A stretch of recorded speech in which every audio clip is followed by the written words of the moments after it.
Hey guys, welcome to another episode of the Harmony and Hustle podcast. I am your host Shaun, and I'm joined again by my co-host Daniel.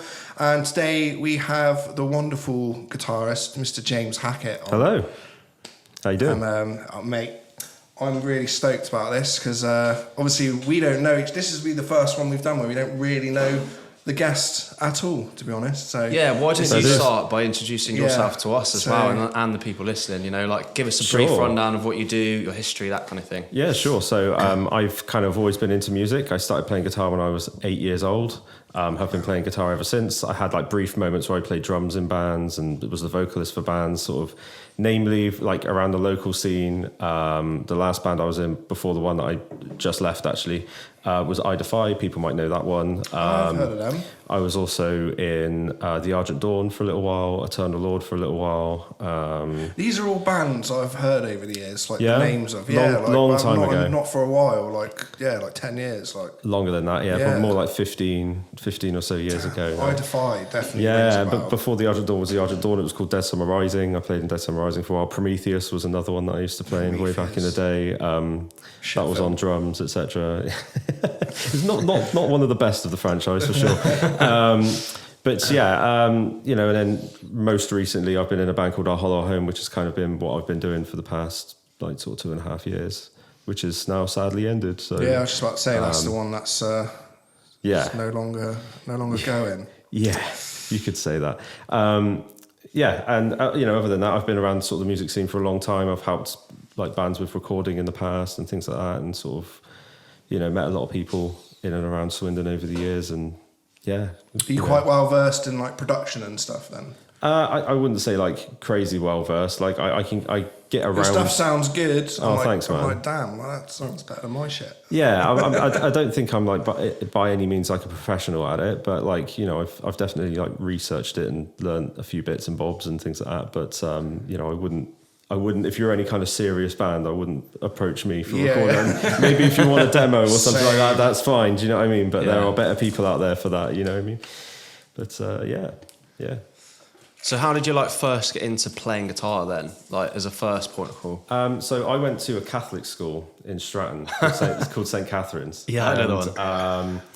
And Mr. Brown, the year 5 teacher at assemblies, used to do the hymns on an acoustic guitar and stuff, and we used to sing along. That's cool. Yeah, and back then I was like, I want to learn how to play guitar. So that's the first person we've had who's been like inspired by a teacher. Like at school. Yeah. That's really cool. So my parents went to the school and said, like, can James do some guitar lessons, etc. And the school were doing them at the time, but they had just stopped at that moment because like kids couldn't, you got to build up the calluses on your fingers, it hurts for a while, etc. The kids couldn't get past like that a lot of the time, so they just decided to can it. So I actually just started like noodling myself and like kind of learning by myself and stuff, and was kind of on and off guitar for many years. And then from about, I want to say 13 or 14, I think that's when I was able to start like watching tutorials or getting books. Do you remember Duck, Sun and Pinker? Do you remember that shop? Yes, in the town? I do. I remember that one. Yeah, they used to have like guitar books and stuff where you could like learn to play like, I don't know, covers of whatever.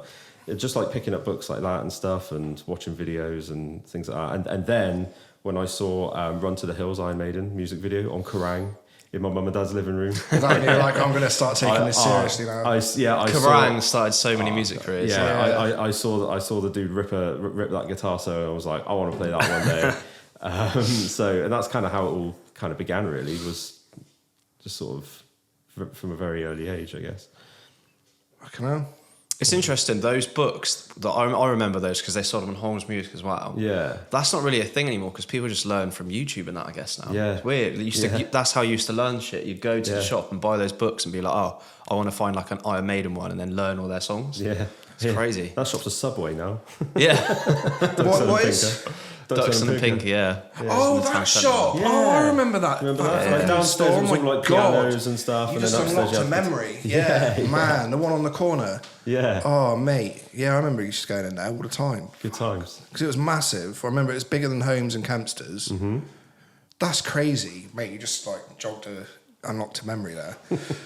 Yeah. What did you say about the people don't use the books and stuff anymore? I was trying to be really strict recently.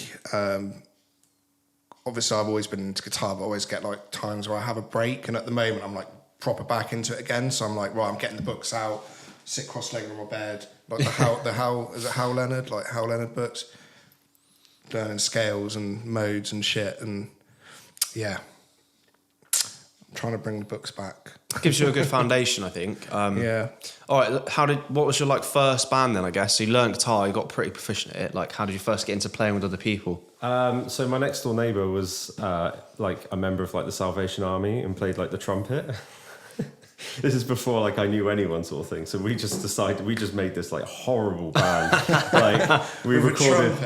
I had like like my dad had like a dictaphone, and like in the garage we would just like hit record on the dictaphone, just like sit it down somewhere and then just play the songs. And that was our like burn them onto a CD and like put them out and stuff. That was kind of like the first kind of, I guess, air quotes band that I was in. I think it was 3 of us. My mate Alex was on bass as well, and blah blah blah. But you were recording that stuff as well. That's what's cool about it. Yeah, so it's not just like jamming. Just with like a dictaphone. Like it that's sounds so cool. terrible, but you know that's what it is. And then my first band that was actually like playing shows and like, you know, doing something a little bit more serious was Prometheus. Actually, that was the first. There's a funny story about me getting into Prometheus, because I'd been like drumming for quite a while as well at this point, and I went to a job interview at the Royal Mail, believe it or not, and it was like one of those kind of group scenarios where loads of people are all kind of going for like the same jobs and stuff, and I hate those. I mean, you know what it's like. You're a drummer. Like I was just tapping my legs the whole time. Do you know what I mean? And like my and one of the other girls that was having an interview done was like, "Do you play drums?" I was like, "Yeah." She's like, "My friend's actually looking for a drummer," and I was like, "Oh, really?"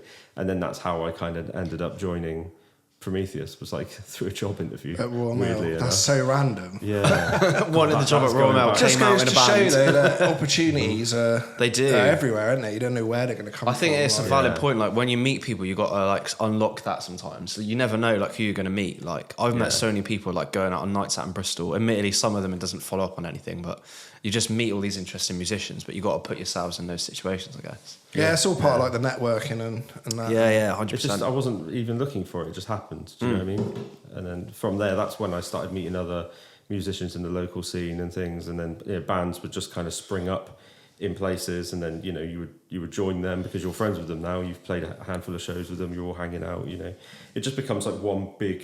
You know, when you're younger, when you're like sort of 19, the music scene is like almost one giant circle of friends, isn't it? It is, yeah. Everyone goes to each other's gigs. Yeah, it's still kind of like that now, to be honest. It's a smaller circle, It's a smaller circle, but it's still there. We talk about it a lot all the time, like the Swindon music scene and stuff, and how there is like a really tight, you know, community and stuff. But it is a lot smaller than it once was. Yeah. Sad times. So for that band, were you just playing like local shows, or did that kind of get a bit further? No, it was just local shows. I mean, we played Swindon a lot, but then we did go away and play like other sort of shows around the sort of southwest. Camera slowly. Oh, that's all right. It's nodding off.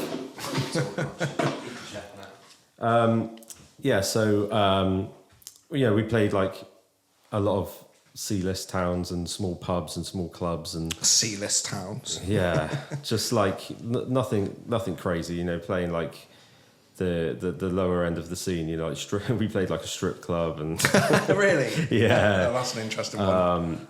Yeah, the pole was like right in the centre of the stage for that. Our vocalist had a field day with that. Yeah, it's, and then obviously, you go from one band to the other, and the shows kind of get bigger and bigger as time goes on, really.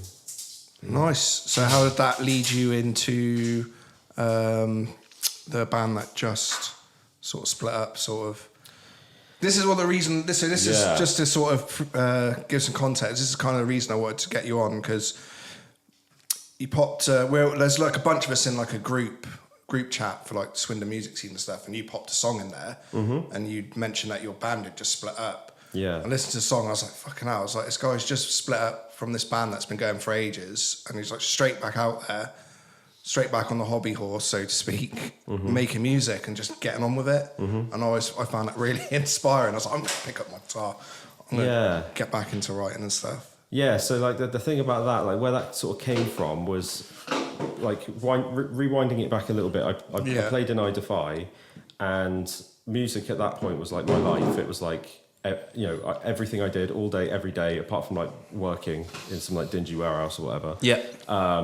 You know, that's all I did all day, every day. And, you know, we had some success with I-Defy. We played some shows out in Europe. You know, we had some videos out on like Scuzz and Kerrang and all that kind of stuff. Quite you know successful I mean? then. Like, I mean, like I guess, but like not. To I would the say levels that's like of, a success. Yeah. Like, on I guess Scuzz, what we're saying is Kerrang. like it's not like that was going to be your full-time job. You didn't get to that level of success. There was no money involved. Yeah, in it, yeah, even sure. at that level. But you got some exposure, but I know what you mean.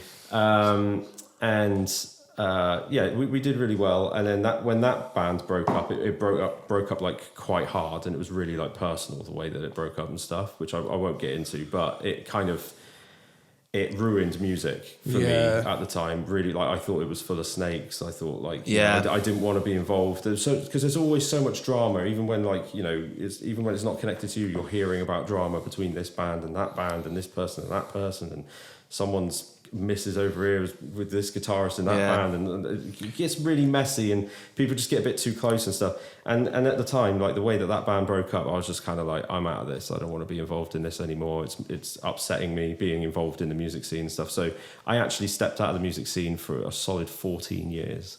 Fuck. Yeah. So so there's me like kicking myself. No, I haven't played guitar in like a couple of weeks. 14 years I didn't do bands. Like I still play. That's like proper quitting. Like I still play guitar and stuff, but only noodling like at home and things like that. And I kind of just sort of dove into my career and just kind of put all my energy into that. But I stepped out of music for about 14 years, and then I started getting the itch again, and actually started like messing around, writing a few bits and bobs. I had to like rebuy Logic because I'd like forgotten what my license fee was and all that kind of. So I had to buy it again. I think Apple forced you to at some point. If you had the old version with the discs, they were like, right, that's it. You have to buy it for your Apple ID now. So I started recording some bits and bobs and that, and I was actually speaking to a buddy of mine, Kane, who's in the band Tyrants. Shout out Tyrants. Yes, they're really good. I've seen them. They are. They're sick. And you know, we started messing around, and then like before that could get anywhere near off the ground, I sent a few songs to Toby from Our Hollow Home, and was basically like, "Hey, do you want to sing on these? Because you're the only person I know that's got like a half decent singing voice."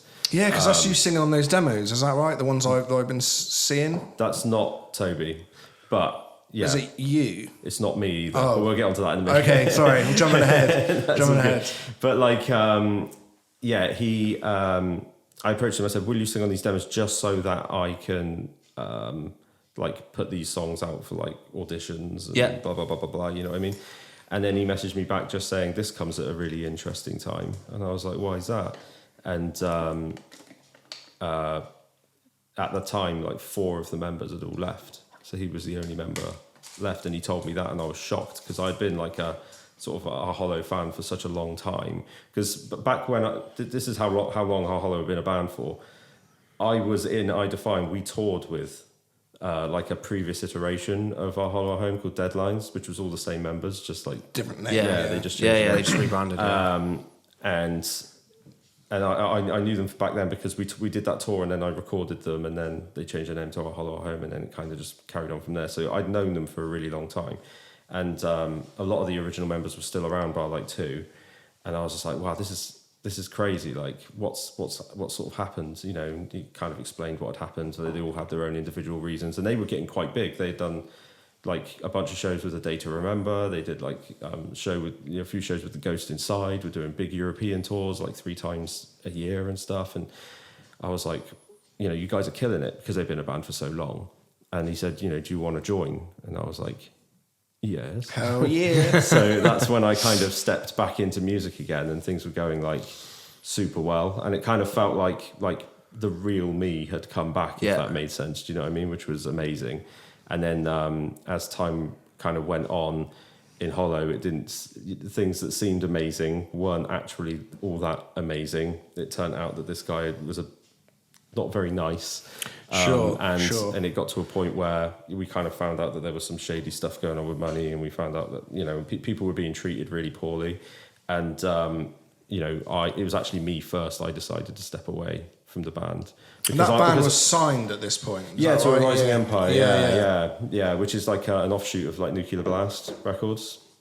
That's like more metalcore sort of bands and things like that. And they've been great. They've been amazing. I still have been keeping in contact with them after the band broke up, etc. And trying to help them because there's an album to be released but no band, so it's kind of like a skeleton release at the moment. And that obviously they shot a lot of money into that record. We're looking upwards of sort of 6 figures if you include all the promo and music videos and the actual recording. It's a lot to just drop. Yeah, exactly. So I don't want to burn any bridges with them. So I said I'll still promote it. Like even though I'm not part of the band, I'll still do my bit to like get the word out about it. And if you want me to cut a promo, shoot a video of me talking, saying it's out now, all that kind of stuff, I'm still willing to do all that kind of stuff. So, but they're interested in hearing what I'm coming up with at the moment as well. So who knows? Who knows what the future holds? You know what I mean? Hopefully they like the tunes and I can kind of, I don't want to use the term leapfrog, but get back onto the label. And, totally. But that's where we're at now. Nice. Yeah. And so the stuff that you've been working on, so this track that you put into that group chat, that's the stuff you started working on.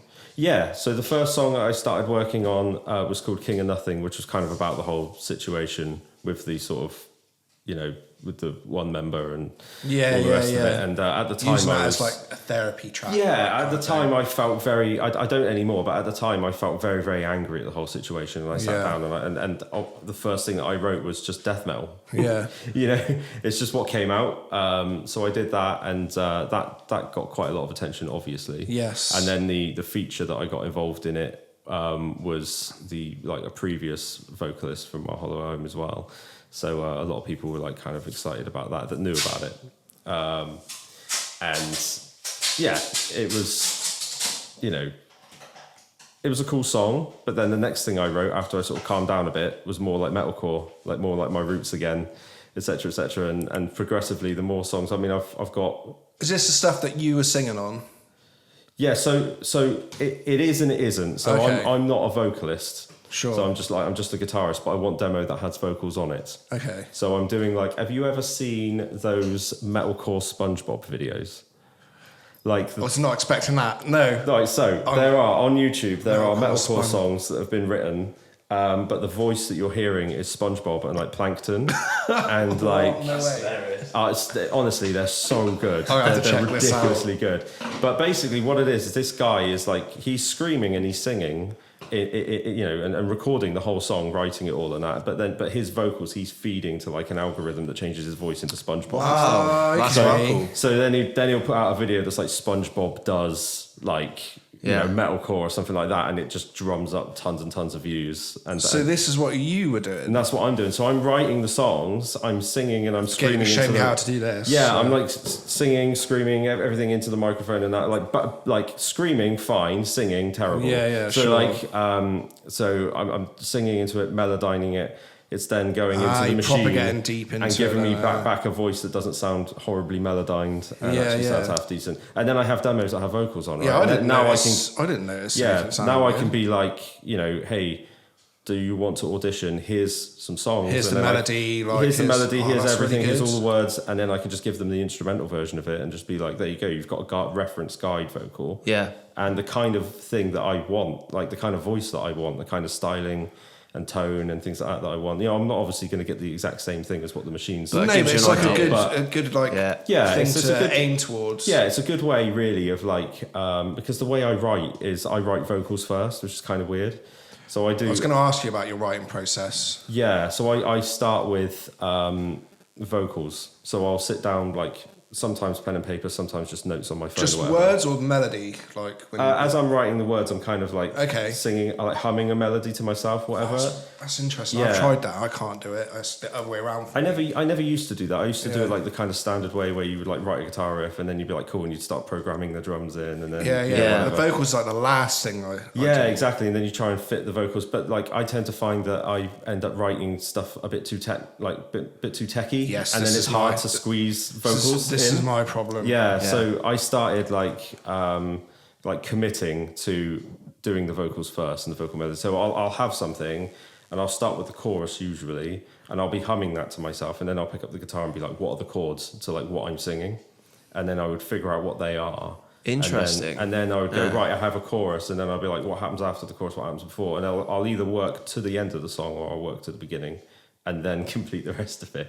So that's kind of like generally how I've been doing it, which is a bit weird. But like I say, having that where I can actually audibly listen to something that's half decent back vocally for me to noodle over the top of means that I can't get in the way of the vocals. If that makes sense. Change your writing style, right? Doesn't it? I think that's why I struggle so much, because I'm like writing guitar parts and I'm like, okay, this is going to change here. Like, this is a pre-chorus idea. But then when I finish like a song, I'm like, okay, the vocals, and I'm like humming along, and I'm like, I can't figure out a way for this vocal melody to change and match the guitar parts, and it all makes sense, like coherently. Yeah.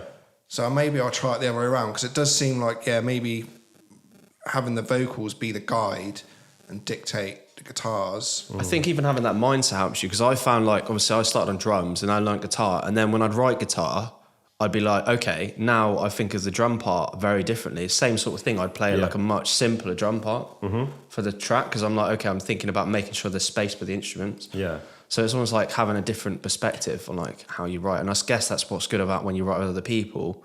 It makes everyone in the room think of different parts because of what the bassist is playing or what the drummer's playing there, or like what the vocal melody is and stuff like that. It's all about what serves the song, isn't it? Like, I think a lot of people write music for other musicians. Yeah. And rather than, regular listeners of music, if that makes sense. You know what I mean? Like a lot of people just trying to impress each other with like, crazy fills and all the rest of it. And there's a place for all of that, by the way. That's totally me at the moment. Yeah. But for the genre that I'm writing for, like metalcore, it's all about the hook. It's all about, the vocals are what people are going to gravitate to first when the rest of it is just all supporting the vocals. That's kind of like it's interesting what you say about like people writing songs for other musicians. I think when I'm like writing stuff, I'm like, what will a guitarist think is sick? Like, rather than what would an everyday person think? Okay, or just like I think at the moment I'm definitely like in this weird hole where I'm like trying to like write techie stuff, and I'm trying to sound like another band, if that makes sense. So I'm like into Periphery massively. I like always have been. But I go through phases where like sometimes I'll just write like thrashy stuff, and at the moment I'm in that techie phase. So everything I'm trying to write, I'm like, it's not techie enough. Like instead of just letting what's in my soul, if that makes sense, like come out. So like I say, it depends entirely on who your audience is. There are people that will like techie. Got no audience. Like. Yeah, but you know what I mean. But like, I know what you mean. Yeah, sure. Yeah, it's like if you dissect like Bad Omens, for example, or like even the Ghost Inside. The Ghost Inside are a relatively heavier band, but they're not playing anything remotely technical. No, in the slightest, But then saying that, I do like Periphery. Yeah, I do enjoy, but I am a musician, so yeah. We spoke about this before, haven't we? Like musician bands that are musician bands. Like my girlfriend would call them all like musician bands. Only musicians enjoy it. Bands, like proggy bands, musicians. Only musicians understand. Like Polyphia. Have you heard Polyphia? I really like Polyphia. I also hate them because I'm like, how do you do that? Like, yeah, I know, but no vocals, right? There's no Which vocals, makes it almost unlistenable to me. Do you know what I mean? Like, it's crazy. It's like hardcore, like elevator music. Like, it's insane. Yeah, it's very good though. Very, very good guitarist for sure. Yeah, Tim Henson. Yeah, he's insane. Like, I've seen the way he did like a little writing video and like shows how he'll write stuff. And he doesn't start on the guitar; he'll start on the piano, write some stuff on like a keyboard and stuff, and then he'll be like, right, then he'll figure it out on the guitar. That's why it's like so crazy. And he's like jumping around all over the place. That's cool. And you're just like, what? I'm just like... Well, that kind of expands your mind a little bit because you're playing a different instrument, right? So you might play that a little bit differently or think about that a little bit differently when you're writing. And then when you've got to transpose what you could... Like, I mean, on a piano, you could be out like this with your hands. On the guitar, do you know what I mean? Like, I'll have to send you the video if I find it. It was really interesting. I was like, what the fuck? Like, all these old... I think Goat's one of them. Like, he started writing that on the piano, and you hear him playing it on this YouTube channel, like on the piano, and then him moving it over to the guitar, and you're just like, what the fuck? Oh, that's crazy. Wild. Yeah, it's insane.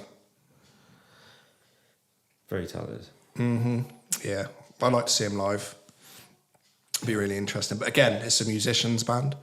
Yeah, for sure. There's people out there that like techie music, but yeah, I think there's a lot more people that just want to listen to a hook, listen to a decent song. Definitely. And keeping it basic, intro, verse, chorus, bridge, outro. Do you know what I mean? I think the key is getting a balance of like fitting that, like what everyone would enjoy, an audience, and then also like injecting what you like to play and like trying to get a balance between the two. That's like really, all the bands I love are like get that mix, like really a nice place, Yeah. Yeah, sort of as time's gone on, I've been a little bit like less precious about like what I'm playing and stuff, and just being more a part of the band. If that makes sense. 100%. But when you're in a larger band, the playing element of it is the smallest part of it, because actually you're like having to cut promos for X, Y, and Z. You've got to do TikTok and Instagram. It is, especially now. Musicians got to do everything now. So and then obviously. Merch, if you're doing the merch yourself and having to ship all that out, that's like an everyday thing almost once you're in a larger band, and dealing with labels and dealing with management and dealing with booking agents and all that kind of stuff. And it's very little of what you do is actually the music, if that makes sense.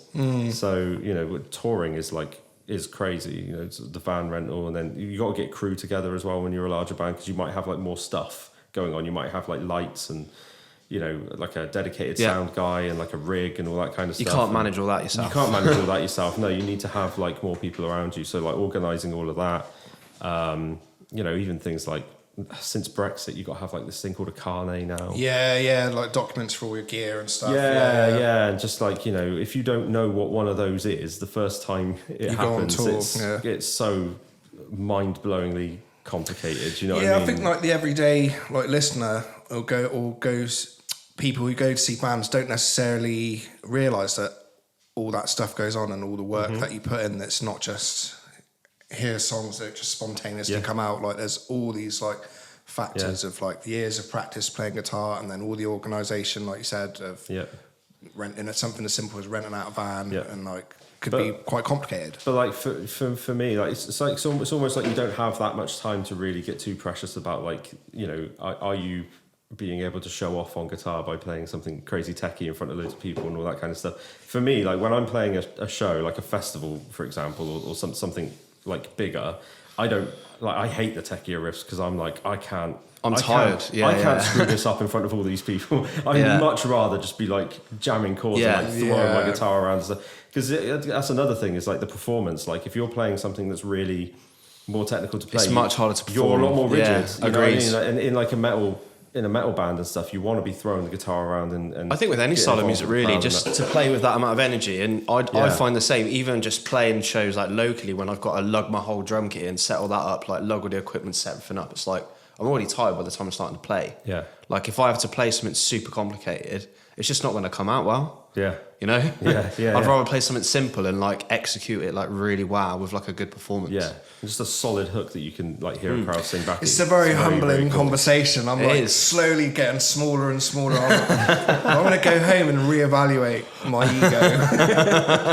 Dude, it's fine. Honestly, these are just things that you'll learn these things as man. No, totally. This is all really great stuff. It's like like I say, it's my view on it, but it's not everybody's view on it. Do you know what I mean? So like the stuff I'm writing at the moment is a lot more simple. It's a lot more straightforward. It's a lot more. But it's catchy though. Like this is why I liked it. So I was like, this is catchy. I was like, this is like really good. Like I really like. No, man, not at all. Like it was really great stuff. Like. Yeah, that's like hooks is like the main thing that I've been focusing on. Like on the notes on my phone, I just have like 2 A4 sides of just like turns of phrases that people use in conversations that would make good like vocal drops and things like that. Just like I say, I've put the vocals on a pedestal, and then everything else is just kind of secondary at the moment, but it's working out all right. Yeah, man, it sounds like really good stuff. I just have to find people. Yeah, well, because I noticed you were doing auditions and stuff, and I was like, I was like, maybe I'll audition. And then I was like, I noticed you playing like drop G on 7 strings, and I was like, I don't. But that's changed. Never played drop G. The more I've been writing, the higher the tunings have gone. Really? Yeah, because like from a music production, it's amazing how you can, because of all the low end, like. From a music production standpoint, like if you're I'm like drop C sharp, dude. Like honestly, like if you're gonna do like drop E like a whole octave down and actually just play a bass guitar effectively. Yeah. That bass guitar in drop E is like 12 hertz. It's like just not audible. It's just not audible. So now you have to play like a standard bass. You know what I mean? The low end's all screwed up, and you end up having to throw like loads of synthetic bass in there and stuff to give you the illusion that there's a low end in the song and stuff. And it just doesn't make any sense. And live, it's just mush. As well. You know what I mean? So I've kind of, you know, the last one I wrote is actually an A sharp, which is still low. I remember back in the day when drop A was like the lowest.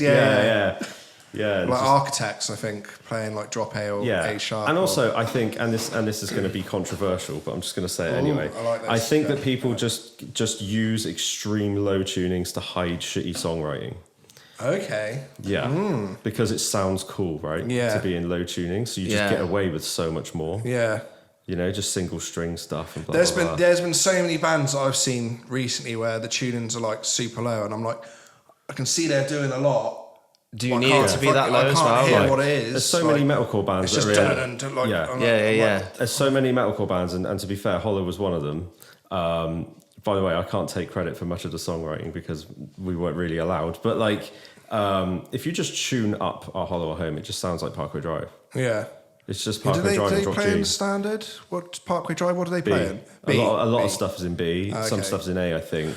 But like the Boneyards era and stuff, I remember that being in B. There's one band I was listening to recently, and I found out all their songs are in standard tuning, and it blew my mind. I can't remember how it was now, but yeah, they were quite heavy. I was like, this is well heavy. I was like, what? I was like, this is in standard tuning. Yeah, you don't have to be. No. You don't have to tune low to be heavy or whatever. But like Silosis, for example, is a prime example. I love Silosis. I think they're standard or they're E flat or something. Yeah.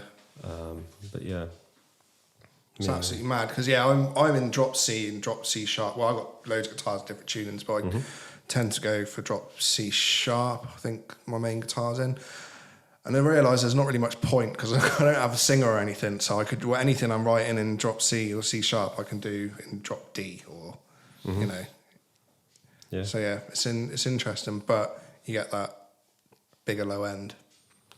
Yeah, for sure. So. For sure. It becomes counterintuitive to be tuning so low at a certain point, for sure. I'd say G sharp is probably the lowest you should probably ever go. From a music production standpoint, G sharp. After that, it starts to, you know, like my producer, this guy named Sky Van Hoff, he's worked with like Rammstein, he's worked with like, you know, loads of, you know, giant bands and stuff.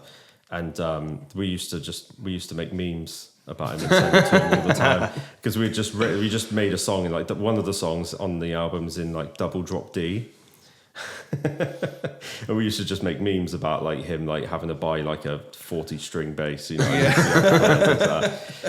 But like I'm trying to keep him happy as much as I can, and at the end of the day you'll get a better sounding product out of it if you just tune it up. Yeah. You know what I mean? Yeah, 100%. Is what it is. Wow. So I just want to take it back to, you know, you had such a big break from music. Yeah. I feel like a lot of people like our kind of age kind of just give up, you know, like they have a break and then they're like, I can't be bothered to do music anymore. Like what made you want to like get back into it, and how did you like go about it? Like, I always wanted to do it. I just never felt like I could, if that makes sense. Yeah. It's kind of like I'm in this stage at the moment, yeah. Because a lot of people feel like that, I think, at our sort of age. Because I felt in the last band I was in before I had that big break, I felt like I had like you know, like a really good team of musicians around me and stuff. And as time went on, a lot of people sort of grew up in the scene and had kids and got married and things like that, myself included. And when they're also no longer doing music, and then you got all these new kids coming onto the scene, and I don't know who any of them are. So it become almost impossible to put a band together because I'm like, who are you? Who are you? Who are you? I couldn't have even named you like, you know, 2 bands in the Swindon music scene for a while because I was so out of it. Do you know what I mean? But I forget what the original question was now. But There's going to be a lot of shaking in this episode, guys. Do apologise. All our gear is breaking. It's the Ghetto Podcast. Just around kind of like, how did you get back into it? Because a lot of people get to that point and they're just like, I'm just going to stop music now. Like, I guess sort of, play at home, you know, play what guitar. What advice would you give to someone who's like in in that position. Yeah. Stuck in like a bit of like I am at the moment. I've got so much stuff going on. I would love to get a band going, but it's you just think I don't have time because your priorities change. You have time to So kind of if your life is miserable now, all right, now take music out of it. Is it more or less miserable? That's a good. I like that. Damn. Yeah. So like I've honestly had to have that conversation with so many people in the past, like including the band that I just left. Yeah. For a really long time, people were like trying to leave the band for valid reasons, by the way, believe me. And I just had to keep pulling them back. And one of the things was, they wanted to do music, they wanted to keep being part of the scene, they wanted to be successful, and they were enjoying it, and it's like a part of like an integral part of who they are. And the alternative is their day job, which sucks, which they hate. You know what I mean? It's like, all right, take music out. Does your life get better or worse from this moment on? As stressful as the band is it better or worse? And it was all of course it was actually, life is worse without music. Do you know what I mean? And it's the same right now. Like I've gone through quite a stressful moment with this band breaking up and stuff. And like I feel like I just got it back after 14 years. I had 2 great years playing big shows, doing great, signing, all that kind of stuff, rock and roll lifestyle, all that kind of stuff, loving it, feeling like you've made it, and then 2 years later, just gone like that. And I know what those 14 years felt like. I got depressed over those 14 years. I ended up, going to the hospital and all kinds of stuff. I was in a really bad state because music wasn't a part of my life, and the job that I was doing sucked and all the rest of it. And I don't want to go back to that. So this time, rather than saying, screw the music scene, screw everyone's a snake, just getting bitter about the whole thing, I've just gone, you know what, screw it. We're going to make like a makeshift studio in my parents' attic because there's no room in my house, and we're just going to bang out a load of songs, and we're just going to keep going for it. And that's what I've been doing, been staying in touch with the label, staying in touch with the booker. Luckily, they're amazing people, and they're like, show me, what you come up with when you're ready to go, come back and actually show us something. Yeah. Which like normally, if you send these people emails with your music, it's 10% that they might even open that email, if that makes sense. When now I've got like, that's one good thing about being in the band that I was in, is that I have the connections already. I can just go directly to them and just show them the music, So with any luck, they'll dig the new stuff when it's all produced properly, and I've got a band together, and we won't necessarily be starting from absolute scratch again, but I guess we'll see what happens. If I have to start from scratch and start sleeping in the footwells of vans again, then I will do that. But I am 36 years old now. I'm starting to I won't wake up in the same state as today as I would have back then, if that makes sense. You seem to have write quite fast. I don't know if that's just my perception, but I was like, fuck, you like put out the one track you write, and then like next day there was another. I was like, god damn. Today, how do you do this? Today's. Do you have a lot of music theory or no? Okay, that's just because I can't read sheet music. Don't know. Okay, same as me. Okay. Yeah, if the guitars are not in standard tuning, I couldn't tell you that fret 3 was G. Yeah, okay, I'm the same.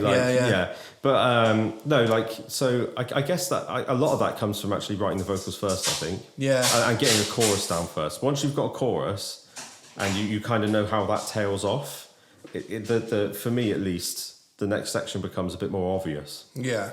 And it just kind of goes from there. So normally I wouldn't write songs this quickly. It would normally take me quite a bit of time, but also actually being able to hear the vocals back, like modern technology is amazing. You can actually hear the vocals back. You get a vibe then, you know what I mean? You get a sense for like what the song might be ahead of actually finishing it.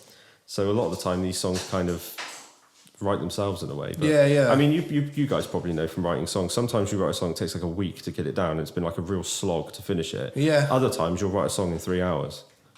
Yeah. And it's the ones that you write like super quick that are generally like your favourite ones, if that makes sense. That, and also I've got one track that I've been writing for like 7 years and I'm still not happy with it. It's like, it's an 8-minute rock ballad, but I'm just like, sometimes they just click, just come out. And then I've got other stuff that I'll write in like a day, and I'm like, damn. Generally, if I've not written something in 48 hours, I've probably bin it.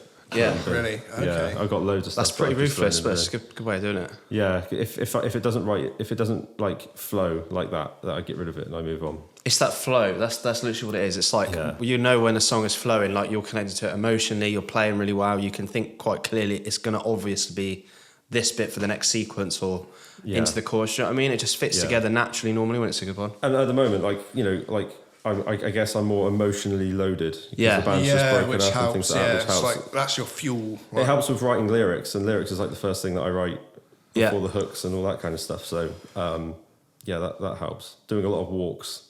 I've been going on a lot of walks, sitting in parks, stuff like that, changing the scenery, going out at night when it's dark and stuff, and writing, and like, I don't know, just anything I can do to kind of like trick my brain into coming up with ideas, you know.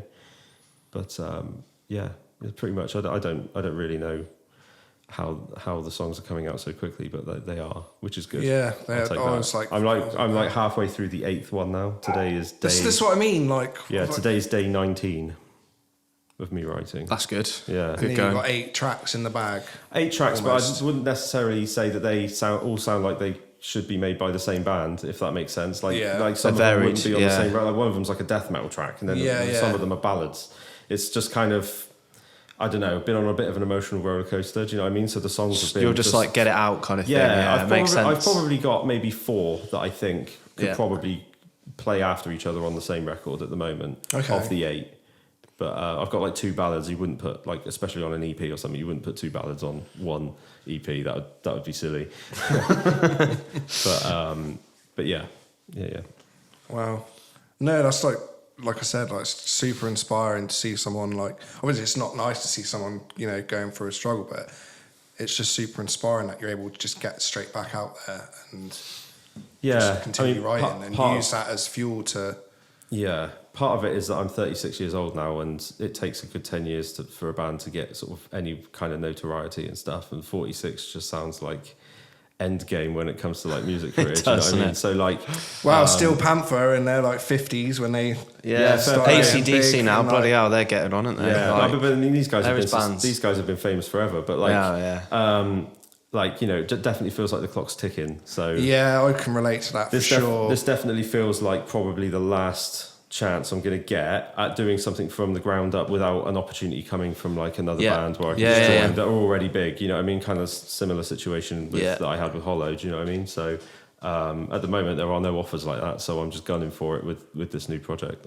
And where are you at with like other members at the moment? Like, you noticed you're doing auditions and stuff. Is that still the ongoing process? Or? It's still an ongoing process. It's not been my priority. I had like between me and like the singer from Hollow, who's kind of jumping on this journey with me. I think between us we had about 200 auditions, something like that, for the various.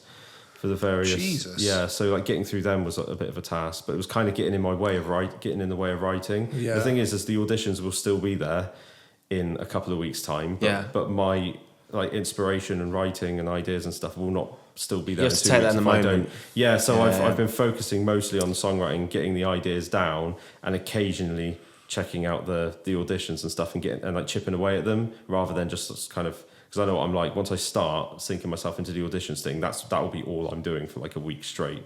What is the process for that you're doing? Is this like online stuff, or are you sending out the tracks and being like? It's just online. At the moment, it's very introductory. So it's very much like, who are you? What's your touring experience? What have you done? Can you send us some links to you playing your particular instrument? Live in bands that you've been in, playthroughs that you've done on YouTube. If you've done any of those, just send it all. Send what you've got, and then we'll go from there. I'm not looking for the most technically proficient people because I'm not writing the most. Isn't it? I'm not really writing the most technically proficient music. You know, as long as a drummer can be on, like, you know, can stay in the pocket, play to a click and things like that, then that's absolutely fine. The same goes with everything else. You know, the hardest thing is finding a clean singer. That's the hardest thing because you've got to nail that. Yeah, that's always going to be the hardest thing. Like finding. Yeah, you've got to nail that. You can't. That person needs to be special. So for that's open. Hard. But yeah, that's open to the outside of the UK world. So that's just anyone. Anyone, for sure. Because like, you know, a flight from Berlin or whatever to the UK is like 57 quid. Really? It's not cheap. Okay. So like whatever, if someone from Germany has an insane, more expensive than that. Yeah, has like an insane clean voice. It's not like, you know, the end of the world to get them over here and stuff. So, yeah. And so, what are your ideas member-wise? So, if it's a drummer, bassist, singer, 2 guitarists. Yeah. So yourself. So you're looking for another guitarist. I'm looking for another guitarist, a bassist, and a drummer at the moment. Yeah. Okay. yeah, so we'll see what happens, you know. But if two guitarists came along that were like really good, then I would just play bass or something. I'm not precious about my role in the band whatsoever. Okay. Yeah, Wow. it's just, can I get the best people together from up and down the country, and put a band together and present something that's the best it can be to the label and to the bookers and things like that, and hopefully kind of get the show on the road. Wow. That way. Yeah. So at the moment I'm talking to people from like Manchester, Sunderland, all over London, all over. Yeah, because Hollow was like that. Hollow was our singer was in Sunderland, our drummer was in Norwich.